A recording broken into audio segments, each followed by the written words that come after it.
est le maire d'une ville célèbre, Cannes, 73 000 habitants, mais il ne vient pas parler de cinéma. C'est lui qui a pris le premier arrêté anti-Burkini cet été. Il vient vous parler de ce qu'il nomme le défi communautariste. On accueille David Lisnard.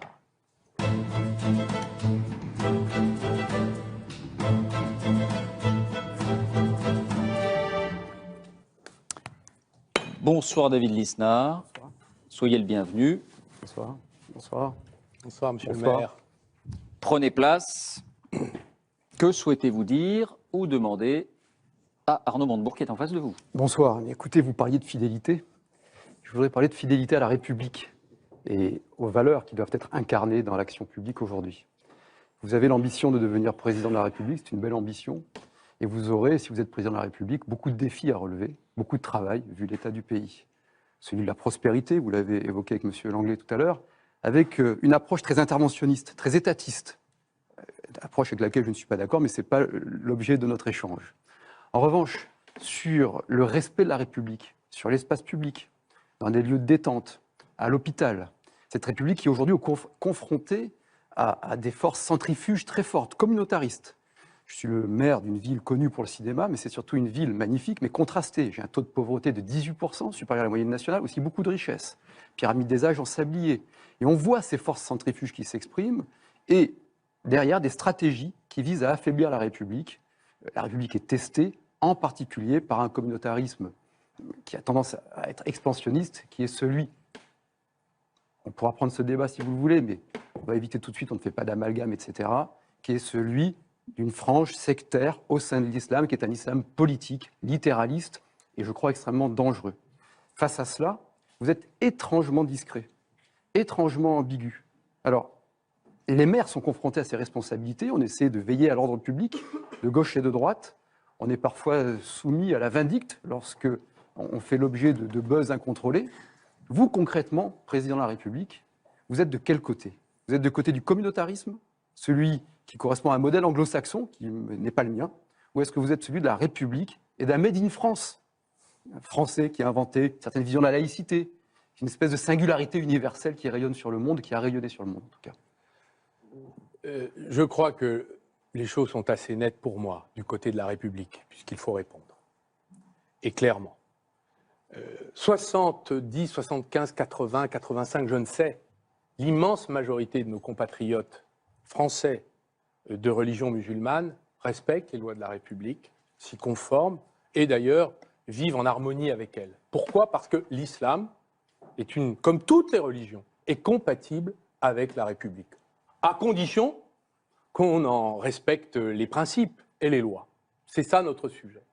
Alors vous posez la question de savoir si aujourd'hui il faudrait réagir à toutes les provocations ou les stratégies, nous ne sommes pas naïfs, qui conduiraient par l'usage de tel accoutrement à finalement tester la République. Je reprends vos propos. Vous parlez du Burkini, puisque vous l'avez, je crois... Je n'ai pas parlé du Burkini, mais vous en parlez. Mais je peux vous parler d'autres tests. Hein. Parlons du Burkini déjà. Comme vous le dites simplement. Parlons du Burkini. Je désapprouve le Burkini.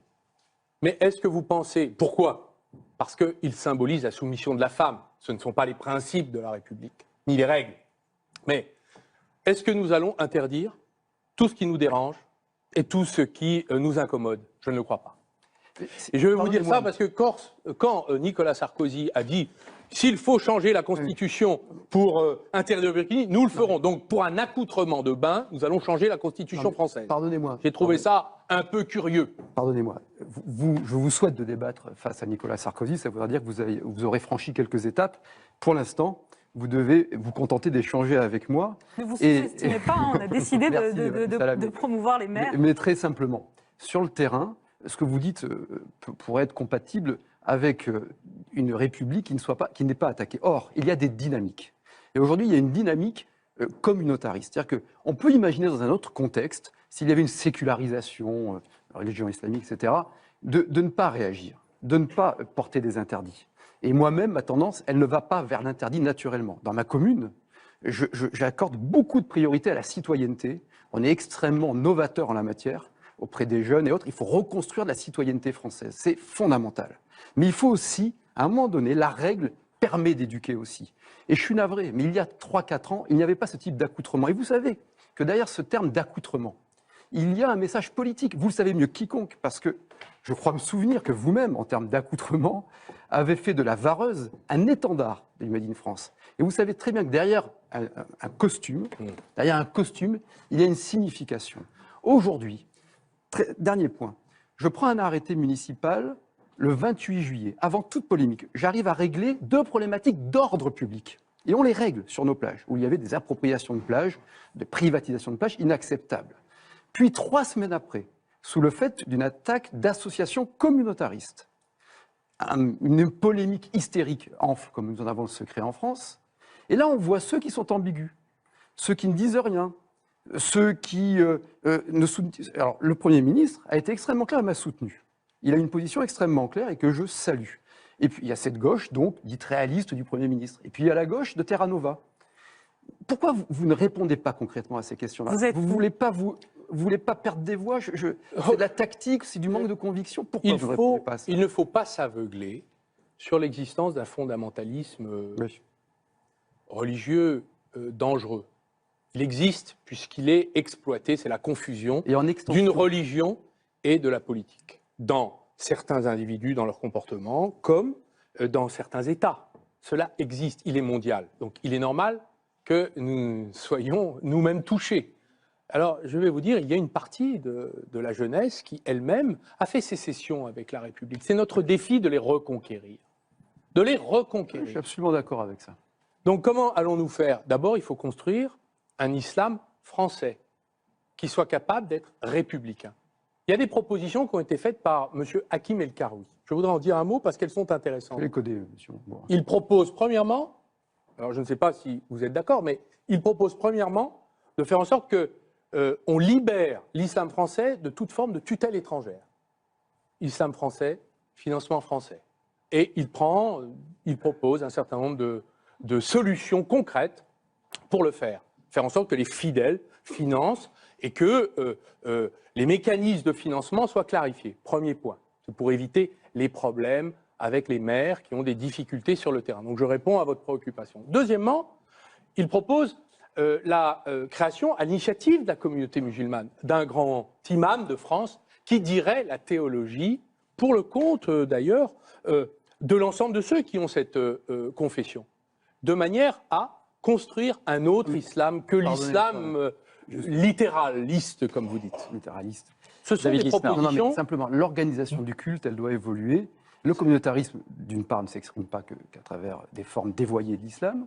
D'autre part, cette organisation du culte ne changera rien au fait que, pour des raisons identitaires, politiques, multiples, les sociologues, les anthropologues l'étudient très bien, il y a, par le wahhabisme, par le salafisme, une approche politique, dynamique, qui veut détruire un certain mode de vie. Et aujourd'hui, je crois très sincèrement que nous sommes face à, et j'ai beaucoup évolué par ma pratique, par ma responsabilité, face à ces phénomènes-là qu'on retrouve dans l'école, que l'on retrouve à l'hôpital, que l'on retrouve sur des espaces de loisirs.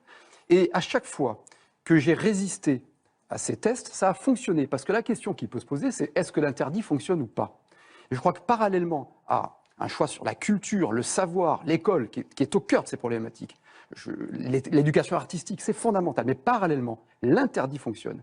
Dans les piscines de ma ville, j'ai eu des tests extrêmement forts. On a ouvert un bassin olympique, des personnes ont voulu venir en tenue intégrale, toujours des femmes, hein. Il n'y a pas d'hommes en burkini, ce ne sont pas des tenues plongées, parce qu'on entend dire tout et n'importe quoi pour discréditer les maires qui prennent ce type de position.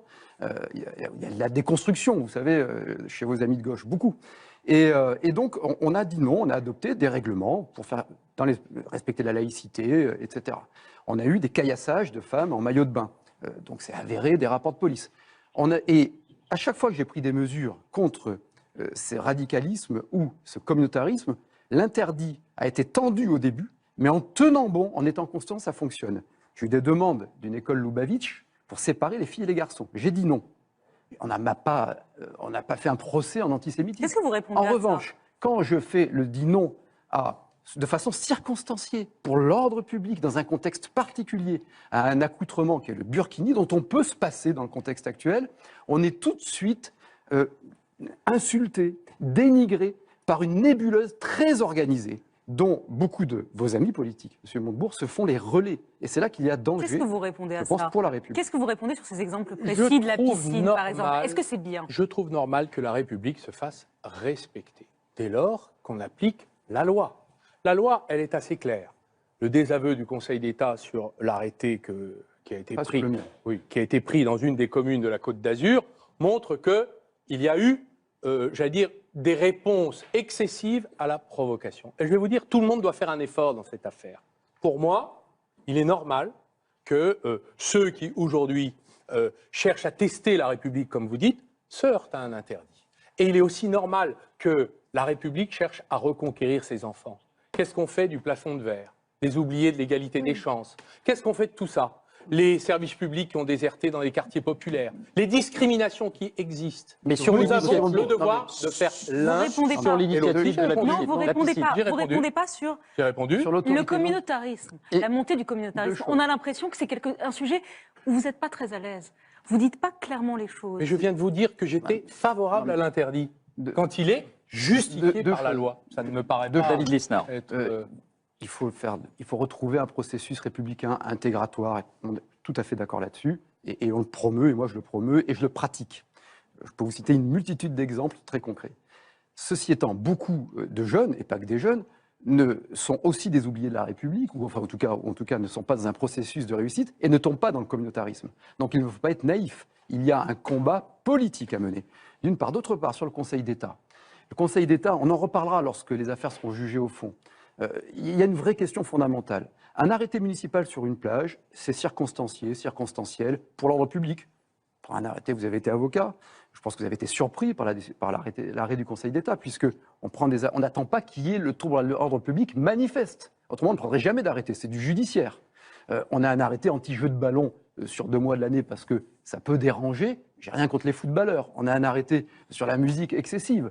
Donc là-dessus, aujourd'hui, nous sommes face à une impasse juridique. Puisque vous êtes contre le burkini, et que le Premier ministre dit que c'est incompatible avec les valeurs de la République, ce sont des mots forts, est-ce que vous pensez qu'il faut juste être spectateur des maires qui essaient de se débattre face à ces phénomènes avec le couperet qui tombe d'un côté ou de l'autre de la justice administrative, ou est-ce que vous pensez qu'il faut donner les pouvoirs aux maires et soutenir les maires qui font régner l'ordre public et qui construisent du vivre ensemble républicain français?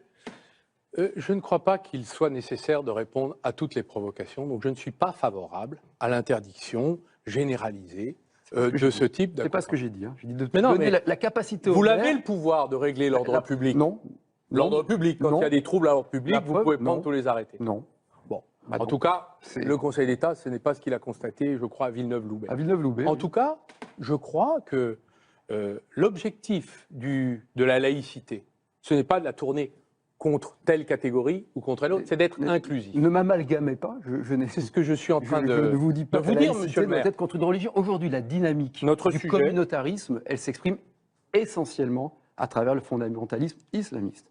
Il ne faut pas surévaluer le problème, il ne faut pas le sous-évaluer. Les forces centrifuges sont très fortes. La prévention, l'intégration ne suffisent pas. L'interdit fait partie de l'intégration. Et Montebourg, l'interdit ne peut pas s'exprimer. Votre ami Jean-Pierre Chevènement recommandait récemment aux musulmans la discrétion dans leur tenue vestimentaire. Est-ce que vous le rejoignez là-dessus? Je crois qu'il avait c'est un homme d'État, Jean-Pierre Chevènement, et un ami personnel. Il avait l'inspiration de Jacques Berck, qui avait traduit le Coran et qui disait « Il est nécessaire que chacun fasse un effort pour aller vers la norme d'un pays dans lequel on vit.